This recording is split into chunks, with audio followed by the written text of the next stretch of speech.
السلام عليكم ورحمة الله وبركاته. أصحابتي isku soo noqod wanaagsan waa maanta iyo qiso kale.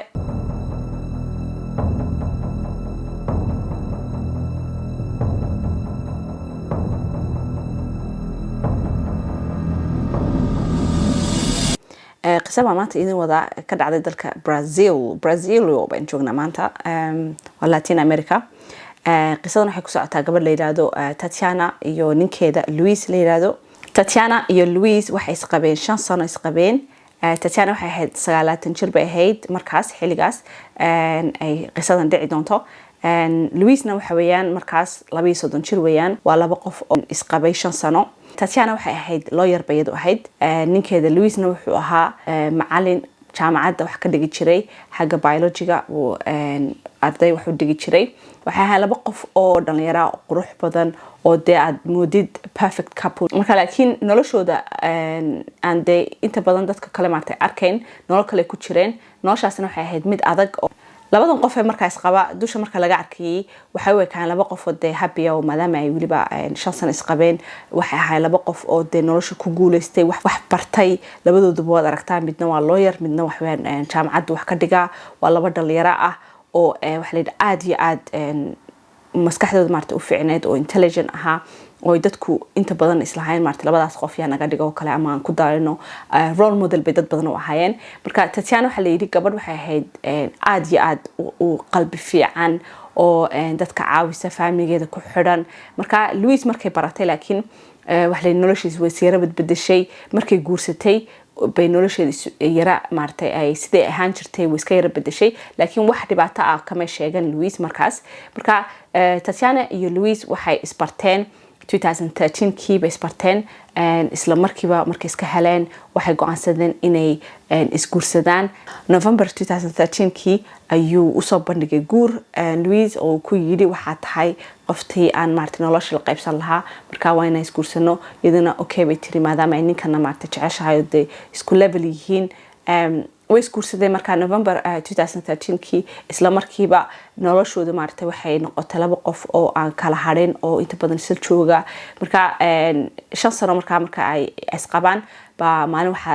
waxa ku beegantay xilligii ay 5 sano u buuxsanaysay iyo Luis maalintii dhalashadiisii ba isku soo beegmay. marka waxa la yiri Tatiana waxay ahayd iyadu friends badan bay lahayd family bay ku xidhnayd laakiin Luis waxa la yiri qof wuxuu ahaa shaqadiisa iyo gymka iyo xaaskiisa maartay guriga waxa la yiri wax badan maartay lagama ogeyn laakiin intaas baa lagu ogaa ma ahayn qof Luis mu ahayn nin asxaab fara badan maartay leh oo la yaqaano dabeecadiisa oo waxa la yiri aad iyo aad u xidhnaa. marka waxa la yiri marka maalintaas waxa asxaabta Tatiana ba waxay yiraahdeen maadaama ay isku beegantay maartay maalintii Luis dhalashadiisii iyo idinka oo 5 sano ay idin buuxsamayso waxaan doonaynaa inaan maartay la kulano oo aan meel restaurant aan isku nimaadno aynu casho tagno. marka maalintaas maadaama ay tahay maalin special ah Tatiana waxay damacday inay cidiyaha soo samaysato meelaha maartay la isku qurxiyo ay tagto. marka xilli bay ku wada ballameen inay restaurant maartay isku wada yimaadaan. marka Luis isagu wuxuu sugayay Tatiana show. marka Tatiana waxa la yiri way yara daahday waqtigii loo maartay laga rabay inay timaado meesha ma iman. marka waxa la yiri markuu Luis uu yimi meeshii in badan buu fadhiyay Tatiana in badan sugayay. Tatiana markay timi Luis wuxuu ku bilaabay inuu maartay inuu la dagaalamo meeshii muran baa ka bilaabmay halkiiba marka asxaabtiina way timi. waxa la yiri markii uu qaboobay Tatiana iyo ninkeeda ka dhaxeeyay marka markuu degay halkiiba asxaabtii iyo labadii qof maartay Tatiana iyo Luis ba halkii ay maartay waqti fiican isla qaateen. saataqaanaana dadka cadaanka khamri bay maalintaas cabaan. marka gabadha Tatiana iyo ninkeedu maalinta waxa la yiri khamri bay labadooduba cabsanayeen. markaas asxaabtooda marka way kala tageen markii qof kasta gurigiisa tagay. Tatiana iyo Luisna marka gaarigoodu marka soo qaateen CCTV hada arkaysaan. Luis waxa u jeedaan u maleynaya gaariga dhexdiisa marka lagu soo dhaweeyo gaariga marka waxa ka dhex muuqda gaarigaas maartay dhaqdhaqaaqa aad yara arkaysaan. Luis waxa loo jeedaa marka inuu xaaskiisa u dirbaxo ku dhufanayo oo marka show caradii iyo waxa la yiri waxa ka bilaabmay marka dagaal baa meesha ka bilaabmay waxa loo jeedaa marka in uu gaariga ay furayso oo ku tuurayo hadana gacmaha maartay uu qaadayo dhirbaxa ku dhufanayo marka habeenkaas waxay ahayd habeenkii ay gabadhaas maartay de nolosheedu ay isbedeli doonto marka waxa laga dhax arkaa inuu Louis xaaskiisa dhirbaxayo dhowr joor marka waxa la yiri Louis aad iyo aad wuxuu isticmaal jiray gym ku tagi jiray wuxuu jeclaan jiray in jirkiisa dhiso waxa la yiri intii ay isqaabeenba muddo markay isqaabeenba jirkiisu marka aad buu isu bedelay muruqyo waaweyn buu yeeshay wuxuuna bilaabay inuu steroid isticmaalo steroid hadeen aqoon wax weeyaan waxyaabo badan baa loo isticmaalaa si maartay xanuunka kala hadii dhakhtarka kale uu siin karaa laakiin qaar baa jira oo ay dadka maartay muscle-ka samaysanaya nimanka in jecel maartay jirkooda dhisaan qaar baa marka ku abuse gareeya oo isticmaalo ama isku muda ama cababa umalanayaan marba loo qaataa marka Louis waxa la yiri gurigiisa waxa laga helay waxaas maartay steroid fara badan marka steroidka hadeen ogeena qofka dabeecadiisa way bedeshaa oo ninka inta badan nimanka waxay noqdaan aggressive oo waxay noqdaan dad carab fara badan maaragtay oo xanaaq dhow oo aan isqaban karin maaragtay qofku inuu xanaaqiisa inuu ogaado markuu xanaaqayo isdejiyo marka waxa la yiri dadka nimanka marka bahlada isticmaalay qof kasto isticmaala de rag iyo dumarba waxa la yiri dabeecadoodu way isbedeshaa oo waxay noqdaan dad carab badan oo dagaal fara badan oo aan isqaban karin marka waxa loo maleynayaa in marka Louis markuu bilaabay inuu steroidka isku mudo inay dabeecadiisu isbedeshay oo gabadha marka waxa la yiri intii show in badan bay ku jirtay oo ninkan uu gumaysan jiray xaaskiisa waxa la yiri lacagteeda ma bankigeeda kuma soo dhici jirin wuxuu ku bedelay lacagta ay soo shaqeyso hada waa lawyer lacagta soo shaqeyso inuu saga uu yiraahdo bankiga ku soo dhacdo taas waxa la yiraahdaa financial abuse marka xaga dhinaca kasta abuse buu ku waday baa la yiri noloshooda marka ay dadka badan ogeyn waxa la yiri macadharka may soo iibsan jireen dharkay doonto isaga u doori jiray wuxuu oran jiray no kuwan kuma fiicna waxa la yiri every side waxa la yiri dhinac kasta nolosheeda isaga marka control ku hayay waxay cunayso meesha tegayso qofka la hadlayso inta saacad ay maqlaan karto lacagteeda saan sheegay labiska wax kasta qofka uu ikhtiyaar u leeyahay waxa la yiri Louis ba marka faraaq ku hayay marka dhowr joor bay gabadh ay saaxiib yihiin marka quraabay u yara sheegtay oo ay tiri dhibaatadaas ay haysa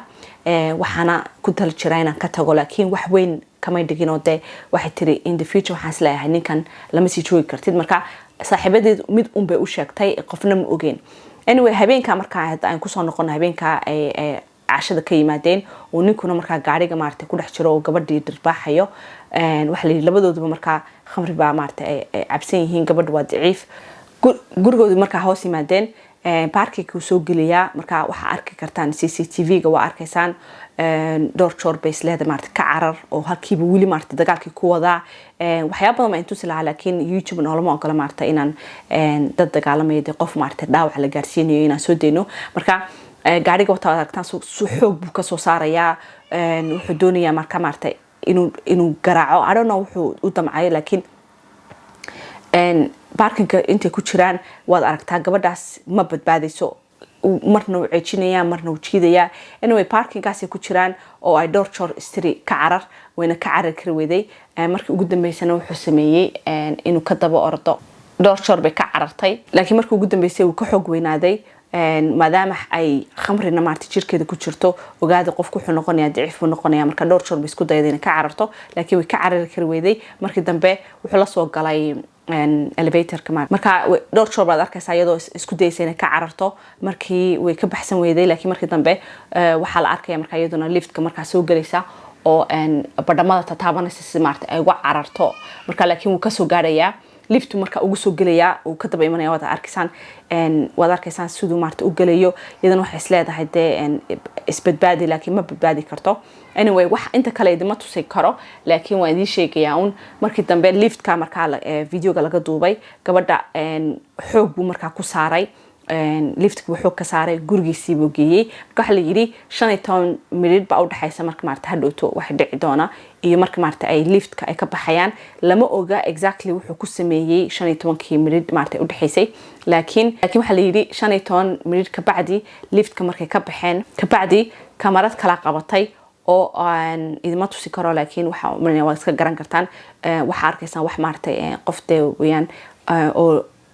daarta sare ka soo dhacaysa marka meedkeedii xagga hoose intuu soo qaaday intuu soo jiiday waxa la isleeyahay isaga dilay ama ka soo tuuray meedkeedii buu xagga hoose kasoo qaaday liftkii buu kusoo celiyay isagoo oo aad arkaysid maaragtay inuu like baroranayo kale uu ogaaday hadda wuu fahmay wuxuu sameeyay gabadhii way dhimatay meedkeedii buu markaa jiidaya gurigii buu ku celiyay waxa la yidhi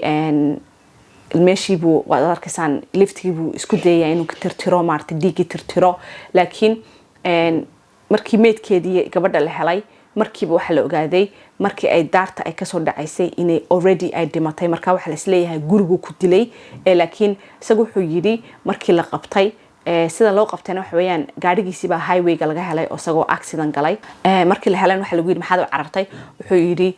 waxaan ku khalkhalay xaaskayga xalayto iska soo tuurtay dabaqa sare xagga xaafadda aan deganahay marka waxa la ogaaday markii dambeeyada jirkeedii marka la baaray in ay markay soo dhacayso ay daarta uu leeyahay iska soo tuurtay inay already dhimatay waayo dhakhtaradu waxay cadeeyeen qofku markuu maaragtay daar ka dhacayo kale waxa la yidhi chemical baa maskaxdeena ay sii daysaa marka maaragtay qofku baqdin awgeed maaragtay markaad baqaysid waxa la yidhi marka there's no reaction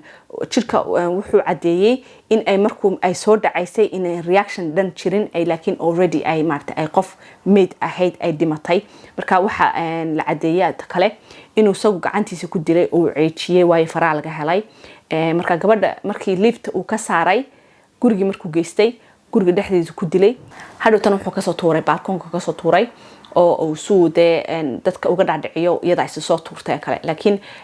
maadaama maartay heer sare la marayo hadda I don't know waxa uu sameeyay waayo macallin weeyaan biology weeyaan marka normally waxaas usually waxa ahayd inuu ogaado inkastoo criminology maaha wixiisu oo baarista xagga dadka dilka maaha laakiin maadaama uu nin macallin ahaa oo waliba xagga biology maartay kale anigu waxaan oran lahaa aqoon uu maartay oo at least in yar uu leeyahay laakiin wuxuu jiray iskaga maamulnaa laakiin been buu sheegay dhakhtaradana waxay ogaadeen inay qoftani inay ku dhiman maadaama maartay dhulka markay ku soo dhacday laakiin uu soo dilay ninkii markaa maxkamadda la saaray waxaana la xiray 30 sano lagu xukumay iyo sanad oo la ogaaday inuu waxyaabo badan oo fraud iyo waxa ku dhex jiray marka 30 sano baa la xiray hadda jeelka ku jira murqeedina waa dhalaaleen waayo ninkaasi barigiisadu way kaayo hadda isku mid maaha familigiisa wuxuu yiri iga raal noqda saamaxa ninkan lama saamixi karo waayo waxa la yidhi intuuna badilinba waxa la ogaaday inuu gabadha marka hore si xun maarta u gali jiray gacanta u qaadi jiray abuse garan jiray asxaabteeda macaa u diidi jiray inay maarta is arkaan kuwa ogol yahay mooyaane lacagteeda macaa uu soo faraa ku hayay waxa la yidhi lacagteeda way bari jirtay isaga ka bari jirtay oran jirtay in yar isii baqdin awgeed maarta marka ikhtiyaar dhan ma lahayn laakiin dabada markay ay joogto ama shaqada tagayso oo kale waxa loo haystay qof maarta khatara especially waa lawyer waa qof maarta dadka maxalada u doodi jirtay ba hadana yadaaba ku jirtay abuse ku jirtay iyo adduunyo kale marka taasina waxa ku tusaysaa qofka aad la shaqeysay ama qofka la degantahay ama qofka aad macaa saaxiib la tahay noloshiisa khaaska ah ee dhabta ah inuu maartay qofku qarin karo waayo qof abuse ku jira I don't know anigu shakhsiyan I don't know say u suurtagali karto maartay laakiin wax kasta waa suurtagal qof dhan oo maartay oo lacagtiisii dhamayd nin kaagi maartay oo abuse intaas oo dhan kugu hayo wax weeyaan waa la yaab kulli way jirtaa gabadha hadii ku dhacday gaal iyo muslim ma sheekadan way ku dhacday marka asxaabta insha Allah waxaan rajaynayaa videogan inaad ka faa'iideen hadda jeclaateen like saara as usual insha Allah hadda jeclaataan maartay sheekooyin sidan oo kale oo ilaa hadda dhageysanaysaana please subscribe saara nagala dhaafina insha Allah share garay videoga insha Allah qiso kale isku arki doona salaam alaykum asxaabta si ay nabad geliyo